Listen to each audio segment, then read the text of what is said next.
Good morning. It is day 26. Today is Thursday, March 26th, which makes it this 26th day of the 30-day show. Thank y'all so much for joining us. As always, I appreciate y'all for being here, rocking with us all 30 days. I gotta forget. I launched an app, so I want to share that. I launched an app. The app is called The Breathing Bell, and it is about regulating your nervous system. Go to thebreathingbell.com, thebreathingbell.com. Your nervous system is calling. Answer it. It's an easy onboarding flow for you. You don't have to join to take a session. There's breath work there. There's also yoga nidra. Scientifically, 30 minutes of yoga nidra can get you 2 to 4 hours of sleep. Now, if you start with a session, and as you continue to go back, you unlock more and more. And there's longer sessions there, more music, more of my voice guiding you. And yeah, I'm so excited to have launched that. Now, here's what I'll say about that. I built that app in like 3 days with AI. Now a friend helped me set up the sort of like the infrastructure to make it all work, but it absolutely, yeah, it did. I'm gonna bring up Cameron while I finish this thought. But good morning, Cameron. How you feeling? Good, good. We said yesterday was day 26, and then I realized today is day 26. No, I said tomorrow was gonna be day 26, like the artist. Yeah, Like that. You're right. yeah. No, Correction. it was day 25. But I just want to say this.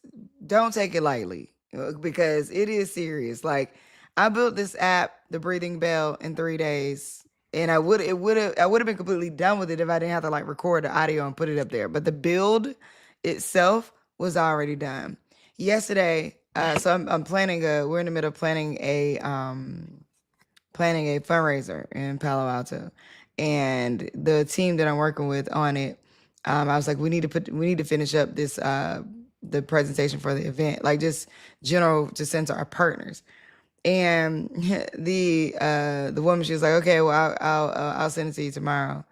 I was like, girl, don't worry about it. Like tomorrow, and granted, it was 8 o'clock on the East Coast, and it was like 5 p.m. for me here on the West Coast. I was like, you know what? Actually, I just went to Claude, typed in a couple prompts. Not even a couple prompts. One prompt. It built the whole thing out in like 2 minutes. I was like, I got it. Like, don't even worry about it. So I think that like this, but and then I said to them in that chat, like, this is actually kind of scary because if you as a service provider, because she was saying, well, I was saying I'll do it tomorrow because is 8 p.m. my time. I'm like, yeah, but actually we should have did this from the beginning. So me having to say it now is actually means we're behind you as a service provider is behind the ball. Now, no tea, no shade to her, but I'm just saying that like what it brought to my attention and I'm bringing to y'all today is it's not going to be just about who can use AI. It's going to be who can think a thought before your client can think it, and And then do it themselves. use the AI before your client uses the AI and then devalues you. That's really going to be what it started to be about. It's like she would have had to think that before I thought it, and then program the AI to bring her what she needed for my project and be able to provide that on the spot. Because literally, I can create a deck in 2 minutes. So it's like I can create a strategy in a few minutes. Now, whether that's the best one or a good one or whatever, that's arguable. But if people learn how to really use it, you will have a good one. And I think that's the challenge. Like, so another chat, I was telling them, I was like, yo, people need to be careful about AI because it really is going to cause you to have to grow as a service provider. And I was telling them about the deck thing, and they were like, oh, what prompt did you put in to build your deck? Here's where people are going wrong with AI. This is not Siri or Alexa. I gotta whisper it because she's listening. But this is not that. Like this ain't like all about input, output in a sense. No, thank you. It's not all about like what you tell it to do. And I think that's where people are at. Some people are at right now. What was the prompt? What did you put in? What did you put in to make it happen. Actually, that's not how I started it. I didn't start by putting anything in. I started by having it ask me things first. So I didn't sit down and be like, build me a deck that has all the dreamy. I didn't do that because it doesn't make sense. If you treat it like you're sitting down and talking to a human, I think you may have a little bit better way to go about it. So what I did was I actually did a Q&A session first. Ask me 10 questions about blah, That's blah, the blah. smart part. People don't realize AI can help you use AI. Right, that part. And this is where the Because I have freaking it built me on my prompts. I said, but now I'm at the point where it's like, this is what I want to do. Help me build out a prompt. And then also, as a little tip, you ask for either to be a contrarian or ask like have the opposite view. And what holes would you pick in this prompt? What does it not accomplish? Things of that nature. You go through. There's a few prompts I've got set up that help me refine the prompt or refine the way to go about asking it, and they're all pretty good at that.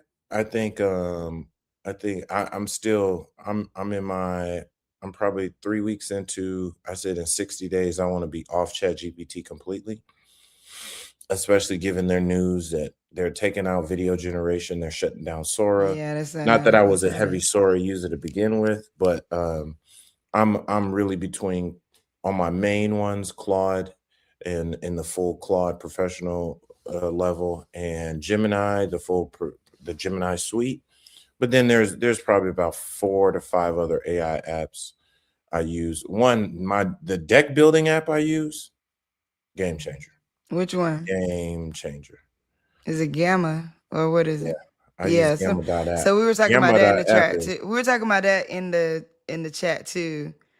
And if you you use your AI to help you build your Gamma prompts, perfect. All I'm you gonna got to do try it. is add Somebody in in the the chat pictures. was saying that Claude is better, but I'm gonna check it. I'm gonna check it out. I don't Notebook know that. LM is really good too, but Notebook LM, you have to put in your input. So Notebook LM, which is in part of the Gemini Google suite, I use them if I have the data that I'm pulling from. Like, say I'm trying to pull a deck. Here's this old deck. Here's some research, and you just Tamika, I upload see you, those by the files. way. You upload those files. Then Notebook LM is really, really good too. I don't use Yeah. Claude to make decks though, because it doesn't visualize unless I'm missing something. What you mean it doesn't visualize? Like Gamma will put it in. I've never built a deck where the final product was the deck in Claude. Oh yeah, Claude, it will. I mean, if you're talking about imagery, like you want like a picture of some kids running down a slide, like it doesn't do that. Well, let me not. I'm gonna say I haven't been able to get it to do that in that way. But if you're talking about like the arrangement of the information, solid. Like if you're talking about like taking your like arrangement of your information and putting it forth in a way to either you are selling to a client or you are having to present it in a meeting in a way that you're trying to present thoughts, that part, yes. But if you're talking about pure like, and the design isn't bad, but it isn't like the design doesn't incorporate imagery. I would say like lines, circles, shapes, what like yeah to that. But it isn't it wasn't I didn't it doesn't insert images. Now if you have an image that you wanted to insert, it can insert the images. But I'm gonna check out Gamma because I'm thinking of now arrangement of data though, superb. But I'm gonna check out data Gamma too to see how it works because we're always having to build decks for something. I think the thing I like about Claude too is once you get the project with all the context you need, then I'm building decks for various reasons from the same data. So I'm like, take this and then build a deck about that or for these people or for those people or rearrange it so it makes sense for this kind of person or that kind of thing. That in that sense is like, yeah. Somebody said, Cam looking good this morning. Where you going? He got to go to a meeting. To the He got some fancy money, things he to got the to get done. You know money. what I'm saying? When you put a turtleneck on, it's serious.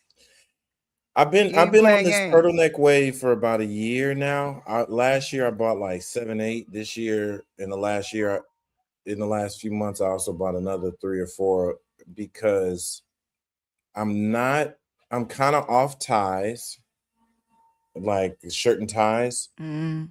and I don't know. Shout out to the late great Steve Jobs. I don't know if that Yeah, he did wear a lot of he turtlenecks. did the Now that I black think about it. turtlenecks, and I feel like the turtlenecks give you just a little different aura, a little different It swag. did. It steps it up a little bit. It Steps steps it it up a little up bit. because it to me this looks better than a collared shirt with no tie, I but one agree. button, and it still look professional. But you walk in the room, especially when sitting at the intersection of politics, culture, technology, digital, those things. I'm trying to look cooler than you. I'm not even trying. I know I'm cooler than you, but I need you to look at me like, damn, he look good. He's cool. Like men and women, like it's just a different level of respect. But I still got the suit on. It's well tailored. And the other thing about turtlenecks, they give way more freedom for sneakers. Like as an Yeah. outfit, because I'm still not really. I'm almost 95% wearing sneakers, even if they're like dressy sneakers. And when you wear sneakers with the turtleneck, I just think the blend looks better. It looks better with sunglasses, glasses, no glasses. Like the turtlenecks look good. So I'm about 13, 14 different colored turtlenecks and textures. And then I'm Okay. gonna move for the summer. I'm gonna move to not t-shirts, but those like crop top. I mean not crop top, but those like I was crew about to neck, say, wait, not crop top, like crew neck. mock. No, no, no, What no. are you They'll talking still be shirts. They'll just be crew neck shirts, like but nice t-shirts, not $10, $20 t-shirts, like $100 t-shirts that are thick and there. Okay. Because I'm still not going to collared shirts. I mean, I have some, I have plenty, but I'm just trying to move off the collared shirt. I hear you. All right, we're gonna bring up our first guest today, Yay! Tamika. I'm so we're gonna bring you up. Here we go. Good morning. Good morning. Good morning. How you feeling? How's my leg? You know what? It's funny you asked me that because I was just thinking, like, I wish I was more centered at this moment, but I'm not. But that's okay. Like, Okay, well, go Okay. to, after we get off, go to thebreathingbell.com. Okay. It is the new breathwork app that I just launched. Try one. There's 5 minutes, there's 10 minutes that you can do. No major sign up required. And you don't have to download anything, and sit with it for a few minutes. Because I think, I think it'd be good. okay, I will Yeah. do that. I will do that. All right. So, I think I'm writing this in here. What's your Instagram? What's the Kidpreneurs Instagram? It's the National Association for Kidpreneurs. All of it. All of that. The whole thing written out? thing. Once you start typing it in, it'll just pop up. You'll see the K. Okay. Cool beans. Well, we've been knowing each other for quite some time too. And I've Hi, been Tamika. Hi, Cameron. loving watching you just build this workout. Woo. You're also the because I feel like I always get the title wrong. Mrs. Mm-hmm. So I am Mrs. District of Columbia 2023. There we go. Yes. So former pageant queen, because my title was for 2023, where I represented the District of Columbia at the national pageant Mrs. America. So it's Mrs. I'm married. America. Mrs. America. I'm married. So I wasn't qualified for the Ms. at the time for that was basically the pageant for married ladies. So yes. Mrs. is the pageant for married ladies. Yes. Do you know my really good friend, one of my mentees, Olivia Roberts? She was Miss DC. Okay. 2022, 3, 4, one of them. I don't think I know her. But she was on the Miss side. She wasn't American. Okay. It's, you know what I say, and it depends on which pageant she was in, because there's like so many different, there's America, there's USA, there's USOA. So there's so many different like brands. The most well-known ones are USA is the top, like most well-known. And then there's America. And then there's a bunch of spinoffs, but people will only say, still, I miss DC. Or, you know, Mm. and so people don't really, unless you're like into pageantry, a lot of times people Then don't know how yeah, to the nuance differentiate. gets lost in people just naming it.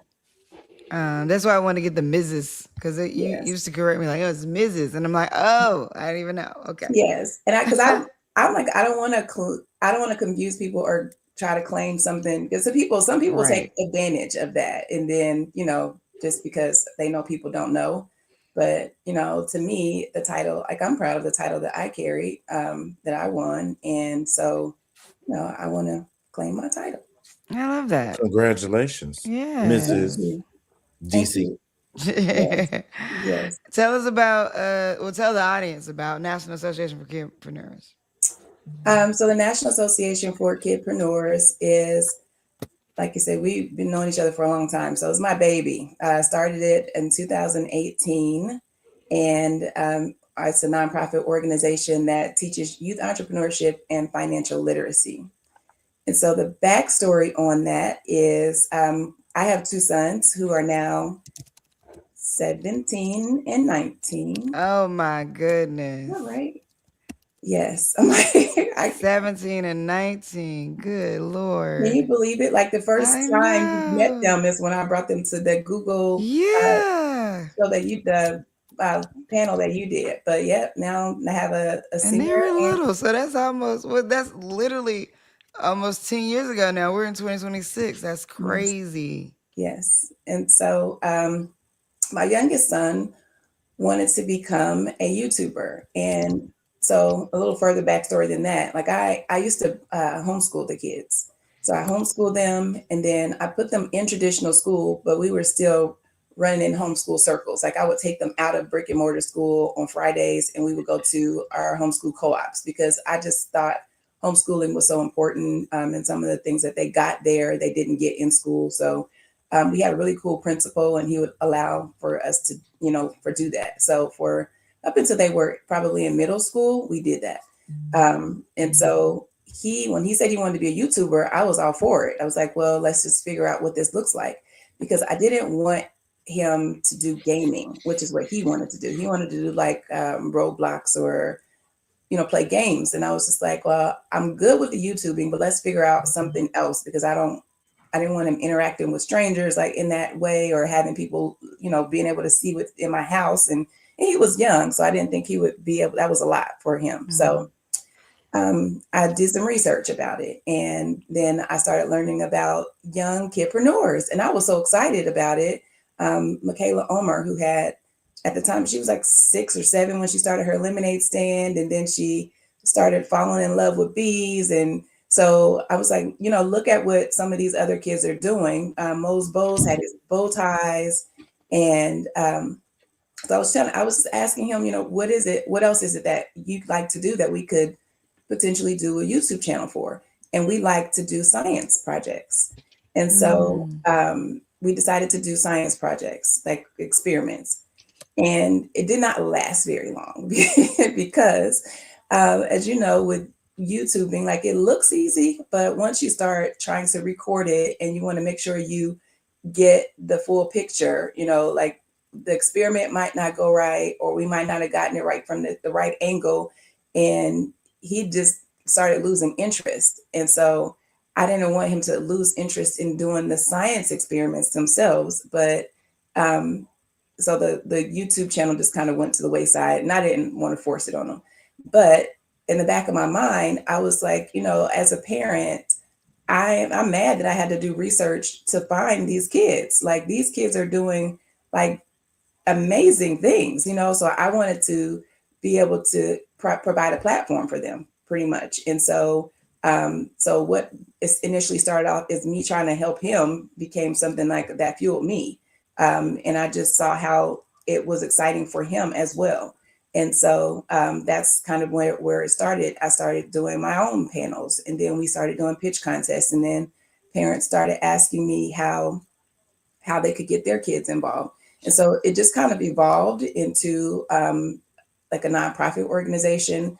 And here we are today, what, 8 years, 9 years later. And Mm. I have, Congratulations. thank you, thank you. Been working with youth. We've done workshops, we've done pitch contests, we do webinars. We have an international partnerships now. We've traveled Mm. internationally, so it's really been great. Wow. Tell me about, so international, how does that work? Do you work with kids in other countries? What countries are you thinking, or what countries are you working with? So the international piece, I did skip over a day. So when I started, like went into our 1 year anniversary, it was like around the time November 1st was the day we got our proclamation.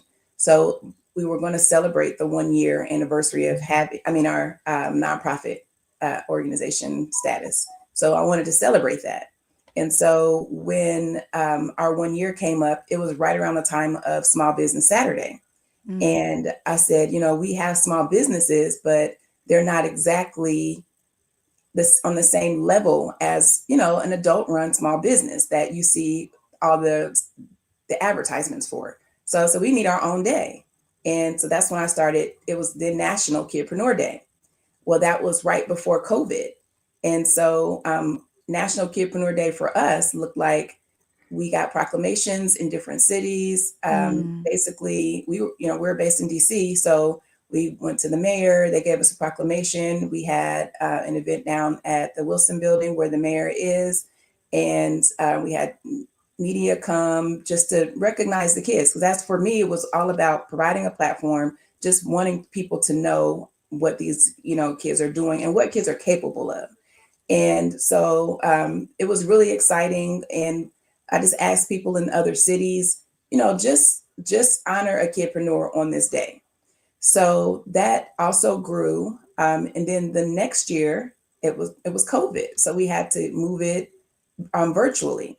And that's when we had some partners in Nigeria that saw we were advertising it and they wanted to participate. And then from there, it was Kenya and it was London. And so we kind of just developed relationships with them. And so after that, so they celebrated it there as well. And then after that, they wanted to do it each year. And we just started picking up more partners. And we wanted to also provide a network for the kids because, as adult entrepreneurs, we often feel lonely, or have sometimes issues or wanting to connect with others who can understand what we're going through.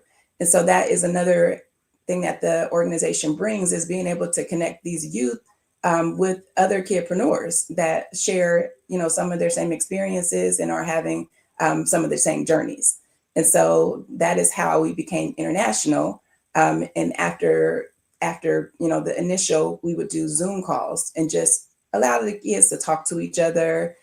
When I would do not pitch contests, but when we did, what do we do? Oh, conferences, then I would get like a Zoom and just have the kids, so they could see like, oh, somebody is in London who also has a book, or somebody is in That's pretty dope. Nigeria, who's teaching kids how to code, and that built a connection for them, because a lot of them, hadn't been outside of their city, let alone the country, let alone had an opportunity to talk to another kid that's, in that country. And so it was really amazing. And we learned a lot of lessons through it. Like even once we were on our Zoom, some of our young people that were on the continent were having connection issues. And some of our kids were laughing, like they were laughing. And it was an opportunity. I mean, I was upset at first, but right. But you realize they don't know. Yeah. Right. Like they don't. Yeah. Right. It was a teaching moment for me and for them, because, they're having connection issues and they couldn't hear, but they could see you laughing at them. So, how do you think that makes them feel? Or how do you, so there was a lot of, it's been very great. And then we were able to connect, like I said, we took a group of kids. We have some partners in Atlanta, Business Owners of Tomorrow, and we took a group to London. And so those kids were now they're like, we can say they've sold internationally, like for the ones who have their books Wow. or the, different products. And they have a very big event over there every winter. So we were able to go over. I've gone over there probably for the last 5 or 6 years with those kids. So Oh, that's awesome. Where That's can amazing. people? That is amazing. I like having these kids have an international connection at such a young age. That is priceless. You know, like they need that level of exposure, to culture, to mhm. especially if like your family can't travel for whatever reason. For whatever reason, it could be affordability, it could be caretaking. You know, as multiple Yeah. reasons why people can't travel. And That sometimes it's just not on their even on their radar, like right, they're not to even do thinking so. to do it, Yeah. And then we or that it went will ever be available for them. right, You know right. what I mean? So it's Mhm. like, yeah, no, that's amazing. And so What in addition, oh, I'm sorry. where can people I'm sorry, go ahead. No, I was just going to say, in addition to them being able to, do the vending event, we took them to Paris. So they rode the train and we were like having them, ride on the public transportation. So they saw how the currency was different. We did taste testing for, like things that products that they would find in the US versus, taste Sunkissed in London or, how do you think this Did would, y'all eat at McDonald's? Because the McDonald's abroad, I don't think people understand. It's yeah. so much better Hmm. than McDonald's here. I don't think McDonald's we, here let's see. sucks. but McDonald's abroad. Oh, wait, sorry. Scratch that from the record. Shout out to McDonald's. Sorry about that. What I mean is, Allegedly, look. yeah, allegedly. You know what I mean? Dang it. And there goes my partnership with McDonald's. But so I might as well let that go. But what I'll say is McDonald's overall though. Okay, Mhm. like overseas, I'm like, oh my gosh, this tastes so good. Like it makes me Because really they got think that fresh McDonald's. They got that it be fresh. fresh. It do be fresh. The oil be fresh. It Well, do. I don't know what that's about. the Even to make laws are The the different. laws. The laws, laws are There's so different. many you're right. foods. There's so many foods overseas that are banned. I mean, so many foods from America that are banned overseas that we can't even ship due to the dyes and The the chemicals, chemicals and the washing process and all these different things, the additives. mhm. Um, that Even how they're killed, like that's a whole how it's nother killed. episode on how our food is killing us. I mean, all you got to do is go to Amazon Prime or Netflix and you will find any Documentary, number of what's it called, documentaries docuseries. and Mm-hmm. docu-series Mm, is on those. yeah, no, definitely it is. But how amazing for these what I love about it too is like there is a like a connection to like kids traveling, but them traveling for business, like there's bunches of adults who don't even travel for business or don't have business in other countries or don't actually understand how that exchange can work Mhm. from business to business with that. Like that is so I'm like, wow, that's amazing. I love that. Where can people go if they want to volunteer, donate, any of those things? Certainly to our Instagram page, and then we have a website that has all of the information for that as well. Okay, So awesome. it's So national kidpreneurcentral.com. www.kidpreneurcentral.com is our website. kidpreneurcentral.com. Mhm. Okay, let me put this on there. You have anything coming up that you're working on? Yes, something that I've been working on for a long time is the ambassador program. So we are launching an ambassador program next month, and the goal is to have 2 ambassadors in every state, and then we'll have 2 at large that are going to be from our international students. And so we're looking very much forward to bringing them on. What does Um, it mean to be an ambassador? So our ambassadors, oftentimes, like I get invited to different events in different states, and especially around the time for International Kidpreneur Day, when I just cannot be there. But I want to make sure that we have a representative in that state. So they will basically be a representative for our voice for that state. So if there's a mayor or governor that wants, or even media, because I'll do media sometimes, and they'll say, do you know of a kid in Iowa, or do you know of a kid in Kansas? And I'm just like, let me find you somebody, and it'll just be so much easier just to have someone. So they'll be a partner for us. They'll be a voice for us, an opportunity for them to, of course, I always tell them, we want your business to be a part of the process as well. Even when they do vending or people do speaking engagements with me, represent your brand. That's very important to me, because the whole reason we have the organization is for us to provide a platform for them and to help to support them. So, so it'll give us an opportunity to really know what's going on. I often, go back and forth with our international students because, the landscape is different in different countries on what their experiences look like. But even here in the U.S., a kidpreneur in New York, in the city may have a different experience than like a kidpreneur in Ohio who lives in, the suburbs. So Right. just knowing and being able to fully grasp and understand what everybody's experiences are, what the needs are, and how we can better support, how we can better support them all. Okay. Well, thank you for coming. Yes, That's thank so you. good. And I'm going Yeah. to snatch this idea about the 30-day show because I wanted to do a show too. So I was like, oh, maybe we Have can it. have Take that it. entrepreneur. Yes, Thank you. please do. We're here for I it. just do know it's a grind. People think Yeah. like it's just easy, but blocking off 30 days, even on the weekend, and with kids, with younger, well, they're not that young, but kids and work and all that. Well, some of them are young, and I Ain't didn't even say got the no age. kids. What you Like, saying it like?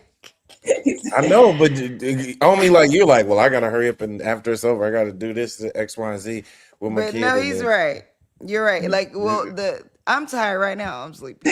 I'm But sure. it's five. It's because I'm getting up at 5 a.m. up here. I saw this social post last night that was like, go on a mission to do these like 10 things, this year, and one of them was wake up 30 days at 5 a.m. I'm like, well, shoot, I'm on day 26 of that.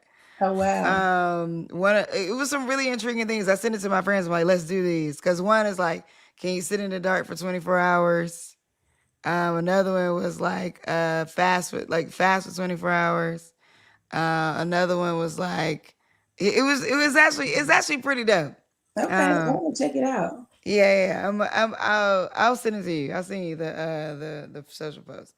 But yeah, I'm like, shoot, they waking up at 5 a.m. every day is crucial. Even in me, so the audience is like, keep it going. And I'm like, okay, but I'm gonna need a week to 2 week break.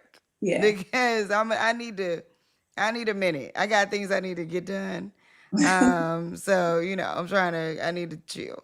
But my goal is to bring it back. So the 30-day show itself will have to end on March 30th. But I'm gonna do another show that'll be 30 days. That'll be coming out too. So soon. But I mean, yes, it is. They say it takes 21 days to build a habit. I think that like there are some mornings where it's a little harder than other mornings, but for the most part, what we both feel like, I guess, is like once you get on and once we start talking or like guests start then coming, we energize. yeah, then it's like, yes, okay, we out here, let's go. But like that initial get to the screen, be like, oh God, what? So I guess it depends We on be the coming time. on 1 minute beforehand. Like, Right. well, I do. Right. Right. So yeah, but I think it's great. So, but the reward side of it, like my Instagram following is growing, my YouTube subscribers and views are growing. So if you're building a new thing, like I think it's dope. There's things that I could be doing to actually grow the following a little bigger in terms of like collab posting with people who join and things like that. Those kinds of things we're not doing. We're not tweaking the captions. So it's like we could be doing those things too to make it grow. Even though like the Afro Man thing we had, it's got like 3,000 views. So I think like it's kind of crazy because it's not about the following. Right. Like the following About is not the that interest big. media. It's about It's the media. interest is what people are interested in hearing. Mm-hmm. So So without my advice, or if you reach out, we can have a separate conversation. But I just put a friend of mine on. She just did she just did a live last night. Here's the thing: she already had 20,000 YouTube subscribers. She already had a following. But I'm like, girl, you need to do this, like go live thing. And she's like, okay. And so she did it last night. She loved it. So again, I'm using StreamYard. I go live for 90 minutes. We clip it up. We post the clips. We go live again. Right. Now that could be a week to week thing. It's just I chose to do 30 days because I wanted to concentrate the timing and I wanted to like really experiment. And I guess I also wanted to push myself a little bit, if I'm being honest. So I think like the pushing yourself thing is real. Like I wanted to push myself to like, can I do it? And I think in pushing herself, she pushed me. My biggest advice to you is get a partner, because I've written down I'm gonna go live for 30 days and 40 days and 20 days, and day 4 is like business comes up and you find an excuse. And the fact that it's not just it's accountability, but I run a business and I've got staff and partners and stuff. And when she said this, Omi put a 30-day hold on your calendar, and I made sure it was like for 90 minutes every morning. I made sure that, and it's just like, hey, certain meetings are just not happening between 9 and 10:30 in the morning. But having a partner to do it with, also, like I said, energize. I know I go live often talking to yourself. You got to have a whole nother level of like self energy and focus and stuff like that. And you'd be surprised how hard it is to keep talking. Just keep talking, keep presenting, keep talking. So having somebody, even if you break it up with a few different people you do, and somebody does Tuesdays and Thursdays or whatever, but if you can find partners or somebody to go with you, it'll be so much more successful. Yeah, and you know what? It'd be dope to hear from the kids. Yeah, that's what I was gonna say. I always want, because I try to be on the back. Like a lot of times when people help me with my social media and they want to see, like, we need to hear from you, and I'm like, no, we have all these kids. Like, that's what we have them for. Let's listen to them. Okay, wait, but I didn't mean that. We still do want to hear from you. Okay, I'm saying that to have the kids be guests, like hold up. Yes. Yeah, to have the kids be guests or have a kid as your co-host could be dope. That's what I meant. Yes. Yeah, that'd be dope. Okay. Okay. But before I hop off, I do want to say thank you, because you have been a catalyst for me in many ways throughout the years. You've always provided leadership, guidance, opportunity, all the things. So I can't not, acknowledge that. And sometimes it's, a push in the direction I don't want to go, or, but you will call me on my stuff, and I appreciate that. So I do appreciate it. So thank you. Well, I believe in you. So there's that. I think that what you're doing is great. I think it's like, I didn't even know you had expanded international. So seeing what you've done internationally, I'm like, that's amazing. That's probably a whole nother line item somewhere to figure that out. But from a money standpoint, but like, I think this is great. I've always thought it was great when you first started it. I'm like, somebody needs to do this. I'm not going to be the one to do it for sure. But girl, you the one. Go do the thing. So I'm like, yes. So I'm just thank you. And shout out to you and your diligence and keep it moving forward. I'm happy to see where you're growing at. So I think it's dope. Thank you. All right. Have a good rest of your day. Okay. Thank you. Have a good day. All right. Bye. Bye-bye. That's dope. Kidpreneurs. I can't wait till I have children. I'm about to tap into everything. All the kid stuff. Do it. I support it. You're going to be a good dad. Yeah. You know what? You got some dad vibes. You know what I'm saying? You got a little, the turtleneck is definitely giving dad vibes. For sure. It's giving I might have a kid somewhere. I wish I had. I wish I had made different decisions over the course of my life so I could be a father now. Because now, just these last 2 weekends, I've had classmates of mine come back there, been in DC. I got to go have lunch with dear friend from college, Deirdre, and her son. She was just explaining all this stuff. Her son's up for MD PhD program, this like really big program, and this was a weekend to recruit him as a student because he has the option to go to all these other like top schools. USC is one of them, and all the things that he's working on. And I was like, how old is this kid? And he plays lacrosse full time and stuff like. And it's just like seeing something that came out of you be here, and then she was like, she broke down a little bit when we were having lunch. She was like, he had to do a presentation, and it was the stage he was sitting on in the architecture building was like, remember when she was talking, remember when we had this meeting and we had to present there and we were doing these skits and all this other stuff. And it's like the full So watch circleness. that. There's something to My it. other homegirl, her daughter just got accepted in a full scholarship. I don't know if it's full scholarship, but she got a scholarship to be on the volleyball team at Howard, which is a good volleyball team. And it's like, bro, we were in school together. And I was like, dang, I could have had some kids. But I'm excited for when and where I'll have them, and it'll be the right time, right woman, right place. I'm excited about that. I think you're gonna have some in the next 3 years. Oh, for sure. By hook or crook. Yeah. You have some in the next 3 years. You know what I mean? I think that's yeah. semi non-negotiable. Right. Yeah, I think you will. Do we need to start recruiting? But we need to put a form up. We need to put a form. That's where the assistant stops. I just like I receive the good energy.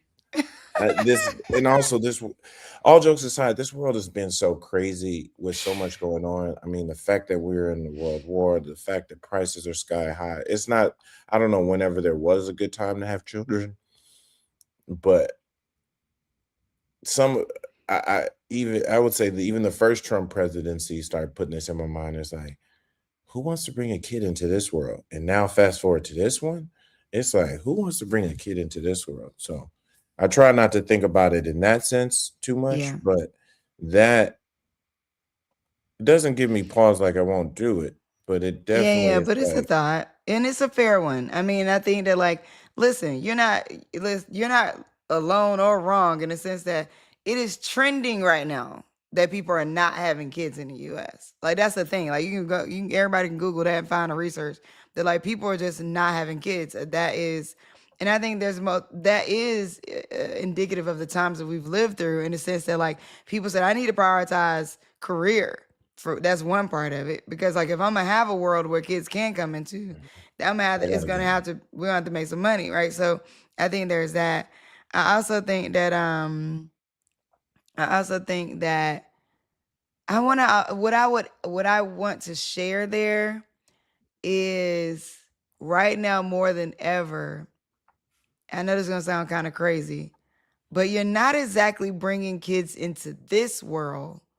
You're bringing kids into your world. And right now more than ever, we live in silos in this way more than we ever have in life, where like everybody has a bubble. Sometimes our bubbles collide. Imagine, how you as a kid or even as an adult, because I like to blow bubbles too, but you get bubbles and you blow them through and then all these circles pop out, right? That's literally how we're living right now. Like imagine like all these circles popping out. Now all these circles are experiencing the same air, the same breath that caused them to blow up the way they are. Some blow up bigger, some blow up smaller. Some bump into each other and they pop, some bump into each other and they just keep on rolling.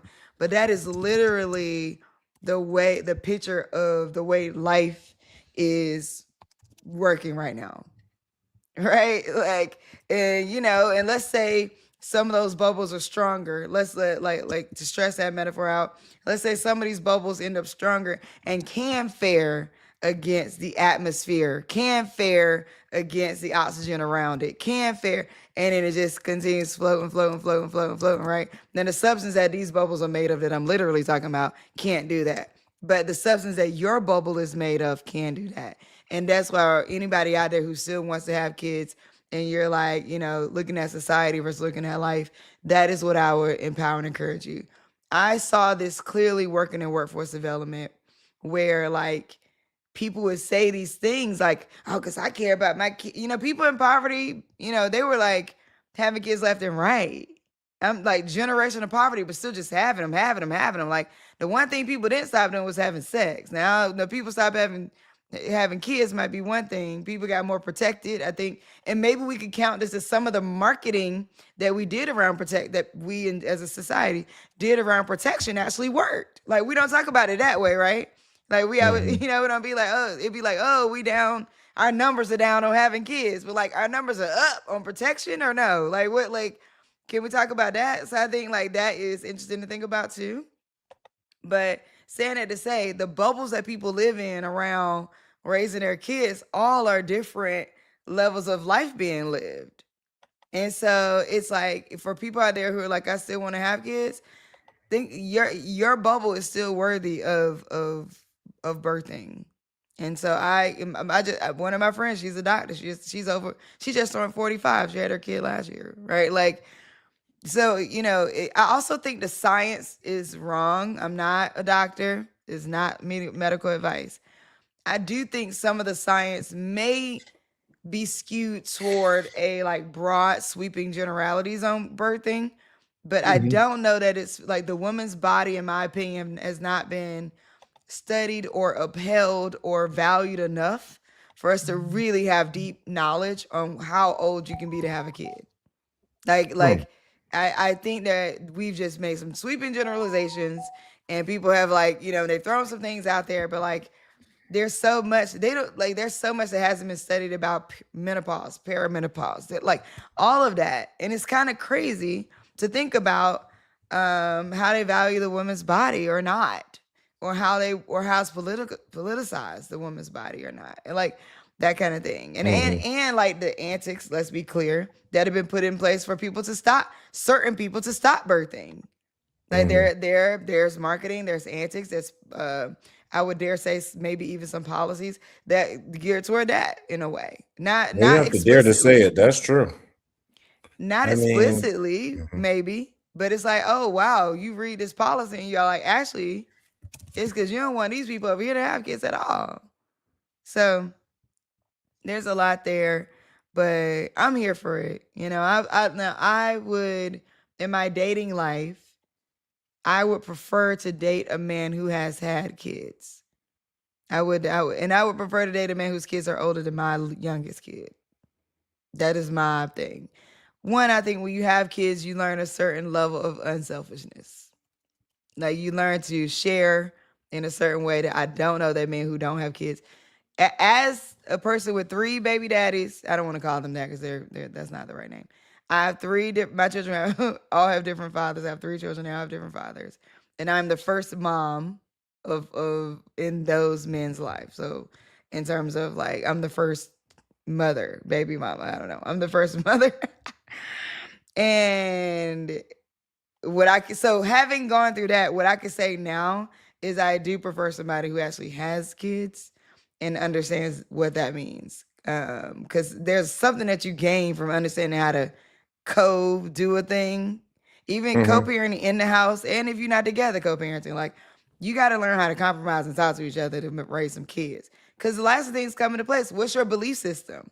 Things that people miss is a lot of time it's like what we want the kid to practice. I might be a Christian, you might be a Muslim. Okay, great. And we're cool with that. But then you're like, I don't want the kid to eat pork. And I'm like, bruh, I don't think it's that deep. The judge does not care about that. The judge will say that has nothing to do with this kid's well-being, whether or not they eat pork. So if you got down to it, the judge is not going to litigate with you around whether or not your kids should eat pork or not, because you have a belief and they have a belief. Like it's also eye-opening what you could, hopefully you never have to get there, but it's also eye-opening to say like what actually matters legally in a kid battle, in a battle between parents versus what the parents believe. And that it's sobering because even in partnership, it was a sobering reality for me because the things that we thought in our partnership was mattering so much Like, Mhm. oh no, we need to make sure our kid, blah, blah, blah, blah, blah, blah. Actually, at the end of the day, for their well-being, didn't really matter. It's like all that's great when you go to court. Like all that's great. Like all those belief systems is different than what the court really believes is actually helpful for the kid. It's scraped from emotions. Don't go to court though if you can help it. Don't do it. Stay together if you can. Take care That's of why your you don't have co-parent. children. Don't have children in California. Oh Lord. Yeah, I don't know about that. But stay together if you can stay together. You know what I mean? If you can.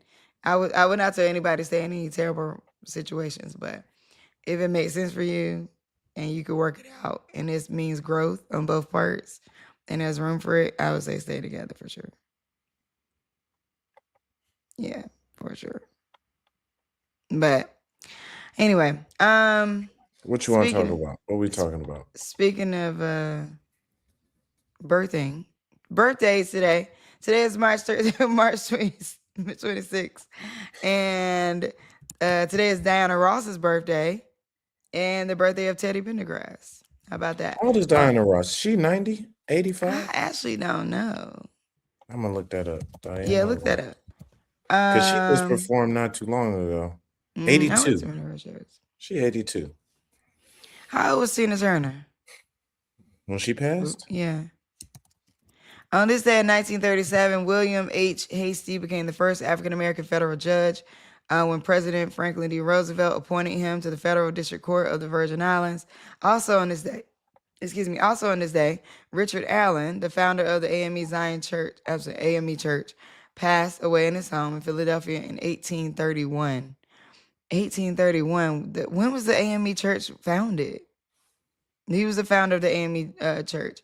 Thomas J. Martin on this day also, Thomas J. Martin got a patent for the fire extinguisher in 1872.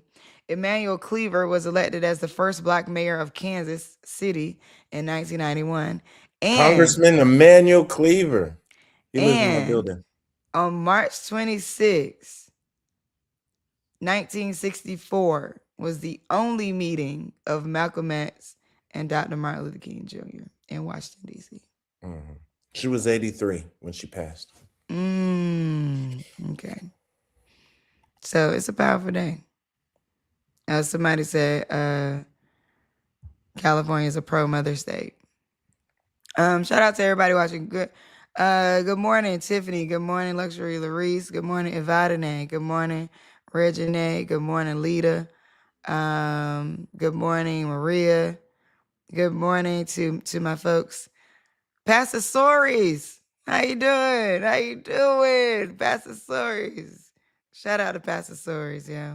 You know what? I was on it with me, Karen, and Pastor Stories. We was on Pastor DB Stories. We were on he said something that this is why you gotta like slow down sometime and listen to elders before you get offended, because you gotta really like take in what they're saying. And he was giving me praise. Like we were on the call, and he was giving me praise, and he was saying, you know what? He was like, I appreciate that you are. The way he said it wouldn't be like in slang terms. Somebody could have read it wrong, but he said like you have.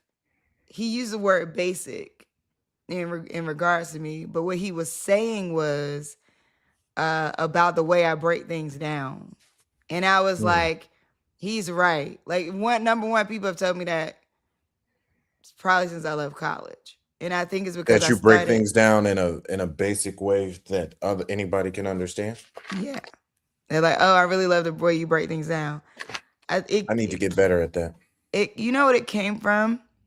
What? When I started teaching in high school, what I realized, so I'm a computer scientist. When I started teaching in high school, I was teaching computer science to high school kids, AP computer science. And they won't let me prove this, but I'm willing to bet I was the first black AP computer science teacher ever. But they won't prove it for me. They won't give me verification because they're like, oh, well, we don't look at race. That's what the AP College Board folks say. But I'm pretty sure AP Computer Science, I was probably the first. If I wasn't the first black person, I was definitely the first black woman. And in the city of Alexandria, They also won't prove it for me because they don't want to get into this conversation. But I'm pretty sure I was the first Black woman computer science teacher there as well. Now there's another woman, a woman after me came on, not a Black woman, but a woman after me came on and taught it. But for years, it was taught by an old white math teacher. And no shade to him, right? Like, but I'm just saying that, like, for years, that's what it was taught by. So I'm at TC Williams High School, right? So by the way, remember the Titans, that school. And Oh wow. yeah, that's where I taught for 4 years. And Did they have anything about Remember the Titans? Like, absolutely. Yeah, Oh, okay. yeah, all the things. And the guy at the time who was so Petey was still working there. The guy who is Petey in real life. And when I was working there, he was still working there. So anyway, set out to say that the challenges that the school has faced over time are still somewhat there, but implicit. Like, it wasn't like the remnants are there. It's an old money town. It's an old town. You know, Alexandria is an interesting place. I also served as an arts commissioner for the city of Alexandria as well. But anyway, sorry, backing up to the story. So it was the first time that I had taught a class, and I've been teaching years before that. So by the time I landed at teaching at TC Williams, it was my longest stint. I was there for 4 years, but I've been teaching 2 or 3 years before that in different schools, middle school and elementary. It was the first time I ever had a class of kids that were majority white kids. That was my first time I ever had a majority white class. And so that's a fact. I had one African kid, no Black kids, a couple Hispanic kids, and one girl, right? So the class dynamics were totally different. I think in the beginning, they challenged me a lot, and I challenged them back. Like, I think we went through a cultural understanding of each other, right? It was interesting. I think that we went through an evolution of that too. So that was a really interesting time for me in general. But zooming out, backing off of the remnants of Remember the Titans, what I realized about programming is that the hardest thing to teach in programming was not me teaching them how to actually write the code. It was them understanding themselves as the programmer. And this is where we're at with AI. And this is where I think people have to evolve to. It was understanding that when you sit down and your computer says, "Hey, Cameron, welcome," that's not magical. Like, when you put in your name at the beginning of that registration, it stored it into an area, and then every time it calls back to that object and says, "This is Cameron. This is Cameron. This is Cameron." Right? So, but that understanding is when you sit down to actually be the person coding, you got to resonate with that understanding. So I had to grow a muscle around metaphorically teaching computer programming versus literally teaching computer programming to get the kids to bridge over to the understanding of what it meant to be the programmer. Because now you at a command line, right? You know, like, you're not at a fancy screen with like things flying around like now you can do with AI.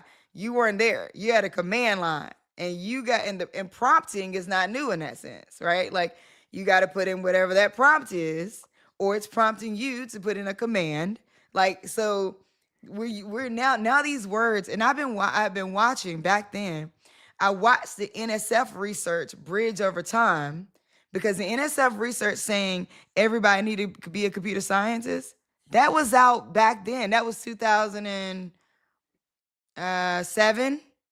That research was already out that everybody needed to become computer scientists.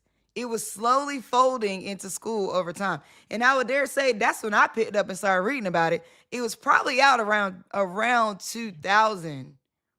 The evolution of who you needed to be, or like that you needed to understand how to code, or that you need to understand how to use computers in a certain way. That research has been happening over the course of a long time. It's just that it became more and more public. And so things like this that you can find out, that this is why people still need to read, and you still need to find research, because research on what's going to be in 10 years, 20 years is already happening. Like, especially when it comes to economic development. Oh, whatever the real estate development, construction development, they already got that plan. That plan is 20 years in place. So by the time the Whole Foods pops up in your neighborhood, They've Y'all been may, researching that. y'all missed the city council meeting. You know, We y'all missed a missed couple probably. right. Y'all missed the economic development meeting, the urban planning meeting. Like some of these meetings, these city council things or things that are happening with your city are public. Like, so for example, as an arts commissioner, right? So as an arts commissioner, we would make decisions on who gets arts grants in the city. Well, there's parts of when we are sitting there reviewing grants and stuff, people could come Mhm. listen to it. Like it's some of those are open hearings. You can come. We're in like a conference type room with like a set of audience chairs to our right, and we're at a board table, make like talking about each application. Now you can't talk to us. You know what I mean? Like you can't ask us questions or nothing like that.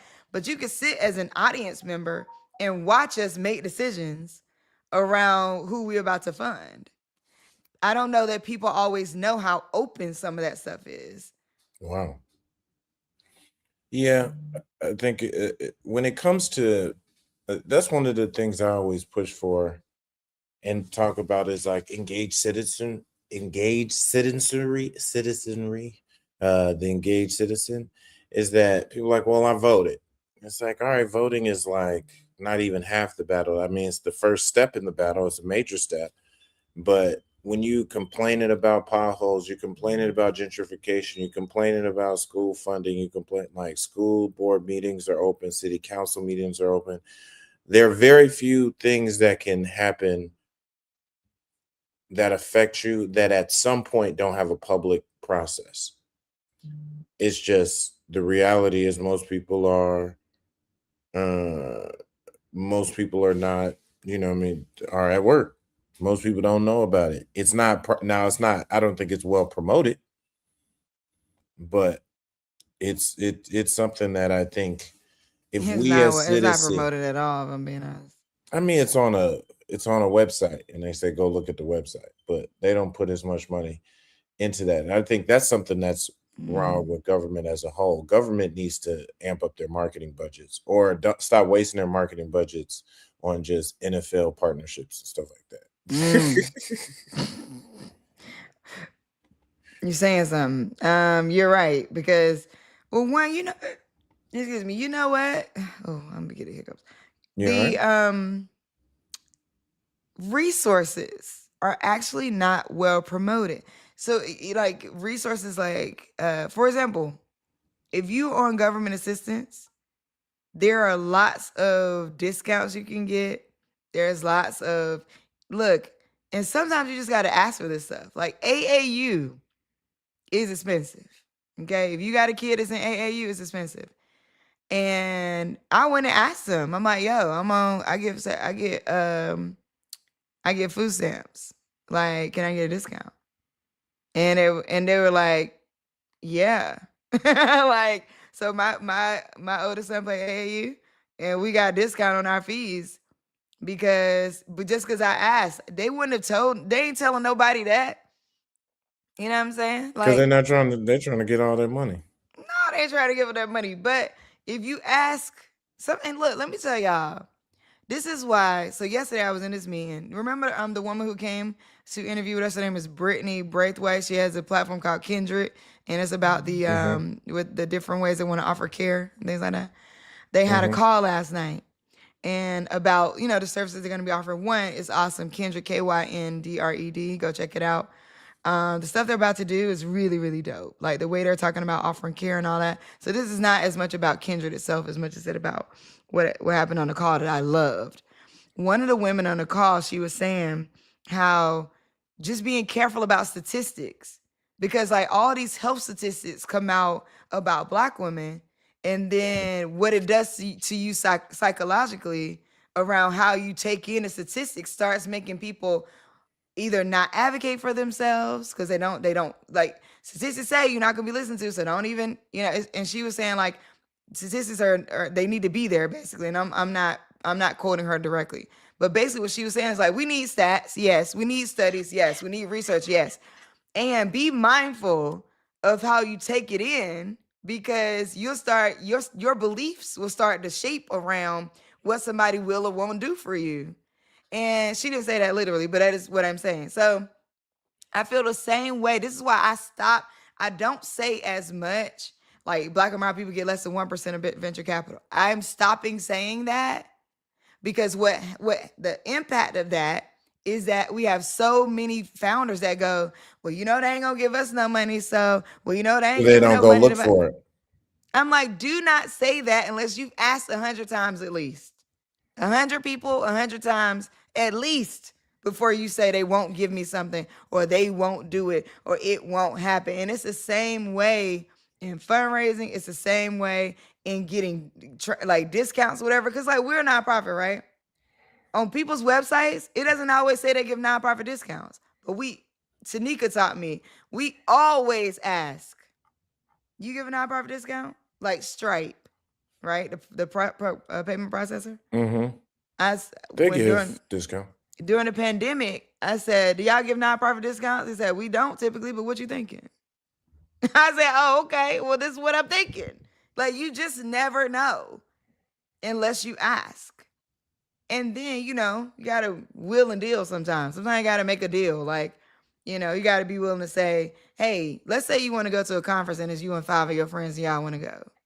Mm-hmm. Go negotiate with the conference. Hey, well, look, I know your price point is at this price, but I'm gonna bring at least 5 people.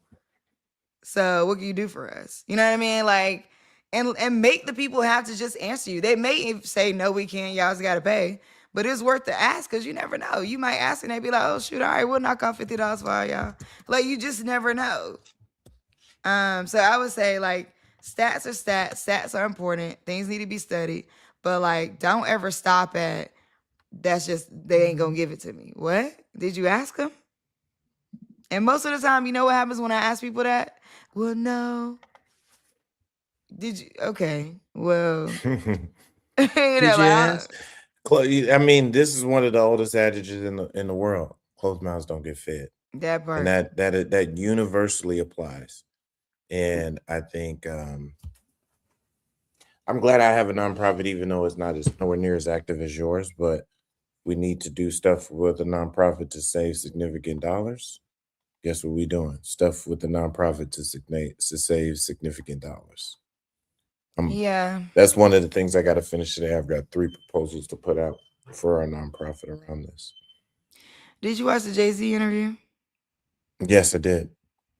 There's some people who are saying, I did too. I enjoyed it. There were some people that were saying that, you know, that the interviewer, they felt like it should have been another interviewer or something like that. Like what? That's his role at GQ. And that kid, I felt like he did fine. He did fine. He's very credentialed. He's like in the culture. He's right. He's of now. Yes. Is that kid half Jay-Z's age? Yes. But he's deep into the lyrics. I've been following. I'm gonna forget his name, but he's GQ. Thomas? Jay-Z. I follow him on Instagram. I mean on Threads. What's this kid's name again? I'm always getting it. I don't know his name. Frazier. Okay. Yeah. And it's like, oh, corny little kid, but he be into the lyrics. He knew his stuff. You know what I mean? And I feel like he asked, first of all, it's Jay-Z. Okay. Jay-Z ain't about to say, you know, he gonna say. He ain't about to just say yes to whoever. Right. That's number one. Number two, so the fact that it was GQ, like we didn't even talk about that part, right? It ain't no hip hop outlet. You know what I mean? It's not Complex. They didn't sit him down with Speedy. You know what I mean? Like, so like I don't know if people caught that part where it's like, okay, no, this is elevation, number one, to a different level with a different kind of platform, and it got to have a look and feel to it. Because all the cuts they were doing to like him, you know, it's like, it still got to be GQ though. You know, like I appreciated the on brand part of it, but that's not a part. People may be criticizing him, but like nobody's saying that like, hey, it wasn't a hip hop outlet. That's number one. So why are you even giving him that? He doesn't need to be so hip hop about it. You know what I mean? Even though he was dope. I thought he was dope. I thought he asked the questions that we wanted to know. What do you think about the Kendrick beef? You know, why didn't he do a verse on the Kendrick album? I mean, on the Busby Clips thing. album. He soft ass would open up the did. Busby. He's not about to say you were in the Epstein files. That's not what you. Yeah, nah, that ain't. And that's not what Jay-Z's about to talk about. You know what I'm saying? Exactly. So somebody He addressed it as a whole. I thought he addressed both the Busby thing specifically, but like these narratives online and stuff like that. He's like putting that on his name. He talked about that, talked about the albums he quoted. I thought he was I extremely thought it was prepared. great. I I thought it did was great. too. I thought he was well I prepared. mean, And I fucks with somebody in the Jay-Z. comments said, if y'all know Jay-Z, you know Jay-Z interviewed himself. And I was like, that's so real. Like, that's so real that, like, you know, He's saying what he gonna say. He wants to say. 1000%. He said what Jay said, what Jay gonna say, and that's gonna be it. And I don't care what that dude would have asked him for real. But it was a great exchange. I also think that it was smart. It was very strategic and smart on GQ's part, and probably maybe even something that Jay-Z had a hand in, having somebody younger do it, right? Because this kid is not 20, but he's also not 50. So I appreciated the finding a sort of middle ground, like of who to have, somebody who's deep into the culture enough, somebody who knows enough, sits on a high enough platform, and like, you know, maybe not everybody knows them, right? I did like that part. And I felt like, to be honest with you, this is the kind of thing. This is the thing. What happens when you have kids, though? I'm looking at Jay-Z, and all I can see is Blue. That I like it's just Blue's face. Oh, she looked like my god, she looked like him more than she did look like she looked Beyonce just to me. like him, yo. Like all I can see, he's talking. The nose, the cheeks, all of it. And I'm like, that's what happens when you have kids. Because I'm like, you gotta get forgotten about in a way. I think though, people are so hungry to hear from him in this billionaire status that he's in, and this level of integrity that we believe him to have, that he spoke to, right? And so when he said, like, you know, it really upset him, the Bugsby thing, because he's like, you don't, whoever you are is whoever you are. Like whatever, you know, like whatever level of money you got don't make you become something else. You was that anyway, kind of thing. And so I really appreciated that, because when we think about the billionaires that we know, so when we think about a Oprah, or we think about a Tyler Perry, or we think about even you know, at some point a Diddy or a Kanye, I don't see us wanting to hear from them in the same level of game that we want to hear from Jay-Z. I think we want to hear Jay-Z talk about his strategy. We want to hear him talk about like the money making, deal making. Like that, well, I'm gonna speak for myself. That's what I wanted to hear. Love, like, let's talk about the album, all that. But I wanted to talk about like, yo, tell me top 3 things you thinking when you make a deal. What's happening in these rooms when you negotiate this way? That's what I wanted to hear. But like, I loved what happened. I loved it. I mean, Jay-Z is so interesting because it's still all rooted in music and truly rooted in hip hop. Like everything he's doing is still like, you still see that, but I would say more than half his career he's been, I mean, his whole career technically he's been an executive. But if you look at in the last decade, he's had one album.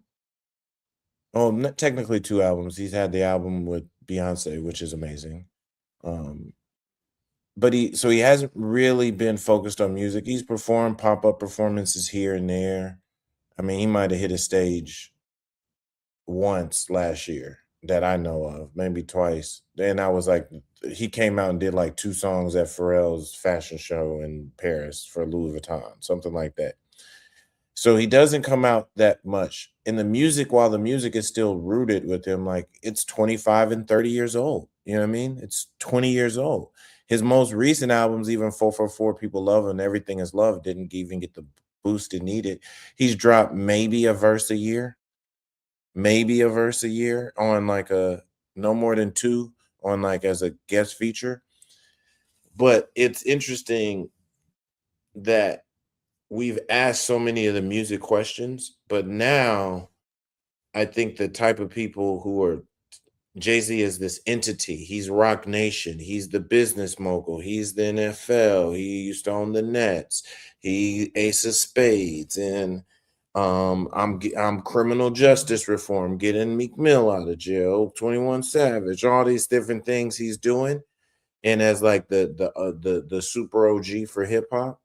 And then there's obviously the Beyonce factor, which is like, to some people, that's Beyonce's husband, who does a bunch of stuff.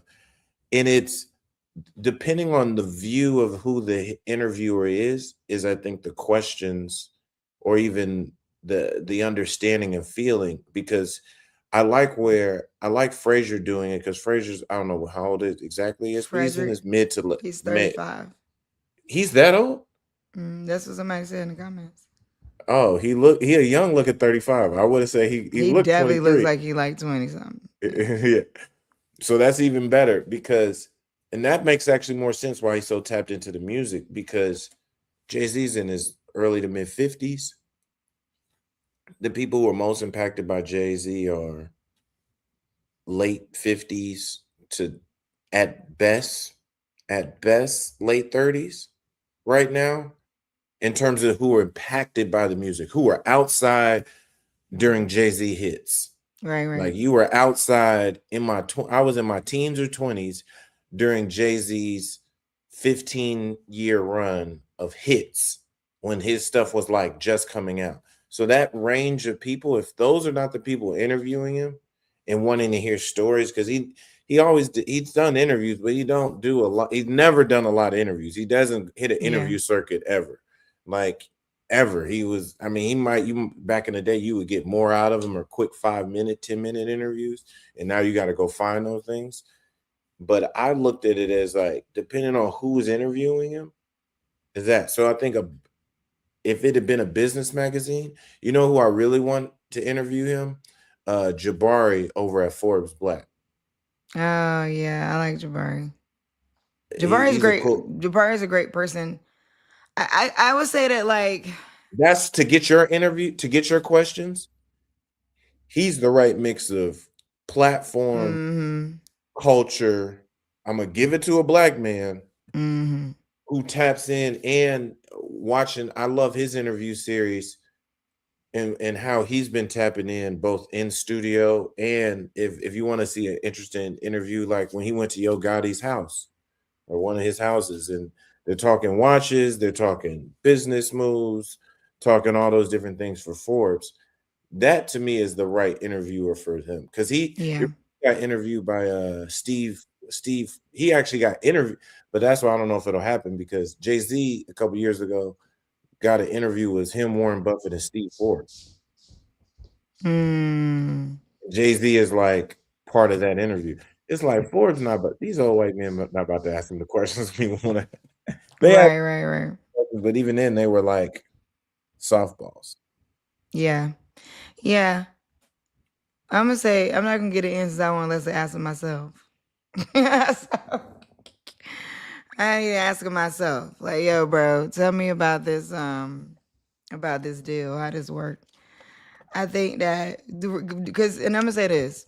I don't know what some of these folks' backgrounds are, but I really want him to be interviewed by somebody who's built something themselves. So and to your point about Warren Buffett and Steve Forbes, they may not have asked him the questions that they're in the same room, so that's not something that they want to know from him. You know what I mean? So I think that, like, I would want somebody who has built something themselves, but is also not at his level yet. But so you're still curious, because the curiosity is really it. Like, curiosity drives a great interview. If you really are genuinely curious, and you could tell the difference between, like, interviewers who are like, I'm here to ask questions. Like, shout out to Abby Phillips, but, like, she doesn't always appear curious to me. Like, she's asking questions because they need to be asked, versus, like, the literal curiosity. I'm like, well, what are you thinking about? Or how are you going to approach? Or, like, considering this, how would you approach? Like she doesn't appear to be learning from the other person she's interviewing. It's more like, I got to ask you because I'm on air, and, like, it'd probably be a great conversation if you say something. And so I need to ask you, you know what I mean? So I think that, like, and sometimes some interviewers can maybe fake the curiosity, even if they're not really truly curious. But I think that's what actually makes for an intriguing interview, right? Like, there's great interviews. Genuine curiosity. Yeah, there's great interviews, but there's intriguing interviews that make you really sit up in your seat and be like, you know, like, and that's the difference. Like, so the greatness of interviews has range, in a sense that, like, I think that Jabari does great interviews. And I think that like Abby does great interviews. I don't know, Laura Coates has a different kind of energy. I actually like Laura Coates a little better. Her energy feels different to me when she's talking to people. And I don't know if it's because it feels like it has a little bit of edge into it, in a way that like she's just dope. I just like the way she talks to the people where she still feels genuine to me and not so like, again, like I got an interview because I'm on CNN and I got to interview you. Like it doesn't feel like that to me. Similar to like Rachel Maddow too. I think Rachel Maddow has like a level of authenticity that I like, that brings me into her in a way. And I think a lot of people but people resonate on both sides. So that's, people resonate with both these types of styles. We're just talking about interview styles in general right now. What's your favorite interview style? Or like, who do you feel like is your favorite like person to watch interview? Interviewer. Yeah. Or do you have somebody that you like, really like? All right. I'm not gonna say his name first because he's not my favorite, but he pops in mind because of his unique interview style. So let me think about the people who I like watching interview. I like Ebro Okay. because I like his energy of him being antagonizing, asking real questions, and his strong point of view, even if it is like not right. I'm gonna go OG. Barbara Walters. Barbara Walters. I like a good Barbara Walters interview. She was the truth. And The she would, truth. especially given network TV. She was like the mess. She was with the mess for network TV. She was. And still kept it like with the mess, but still like, but highly professional, highly right, researched, right. But gonna ask you 2 or 3 probing She questions. gonna get you there because she like, we gonna have this conversation. Yeah. The couple other people who come to mind, Ari Melber. That's who I didn't want to say first, but Ari has such a distinct style. I love a well-informed hip-hop white dude on a political news channel. I fuck with Ari. I like Ari big. Sway. Huge Sway fan. Sway is great. Huge Sway fan. And then I'm gonna switch to these other, they're not interviews, but they're podcast interviewers that I really, really, really, really, really love because of the topics. I love Angela Yee's lip service. Not Angela Yee wake up in the Yee and Angela Yee's. Do you feel like she's a shout out to Angela Yee in general? She's great. I love her just as a person. I've had the opportunity to have some conversations with her sometime, very in passing, but she's great. Don't feel like what? Do you feel like she's more loose on lip service and a little bit? Of course, lip service is talking about sex and talking about like relationships, and it's full cursing, but it's her and her crew there. I like them, and I like Pour Minds, Pour Minds. They're on the 87. It's because they still get artists. They talking highly super reckless. They're talking like sex with pop culture. But the questions they ask are like closed door, we're having drinks, kicking it, people I really trust, or one-on-one kind of questions you would think to ask, but it's like, this is 100% unprofessional. This is 100%. And like, I like those, because sometimes when you have like sex or sexuality and things around that as the center of your conversation, obviously it's like, well, it opens the door to literally talk about everything else. Cause like, this is probably one of the most intimate things I could be talking about. And they say it with comedy, funniness, but they ask other questions around it. But because those two podcasts are centered on that, and and even Pour Minds, they just hood chicks that's like been doing it. So okay, I like so let's separate interviewers from interviews. Because I think what you're saying is like, I agree with you. I like their interviews, but put them in a different environment. I don't like them as interviewers. You know what I'm saying? No, So I like, like them on their show. yeah, The their type of show, interviews, like same thing with Drink Champs. I like the interviews when they have the great people who like can tell stories.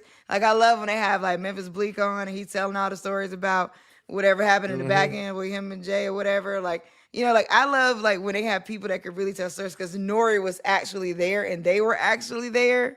So like watching their interviews is entertaining for me. But like as interviewers, I'm gonna probably say no.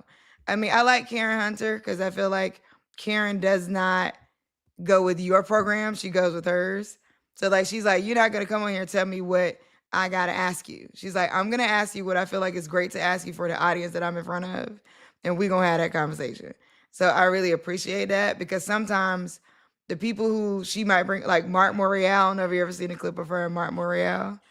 But Mm-mm. what she was saying, we're all thinking. You know what I mean? Like, where is Urban League? What are they doing? What are you doing to move the culture forward for real, for real? What is happening? You know what I mean? And it ended up in sort of them going back and forth. It's like it's interesting. There's also another video clip of her that viral that still just constantly shows up where she's talking to I think the cast of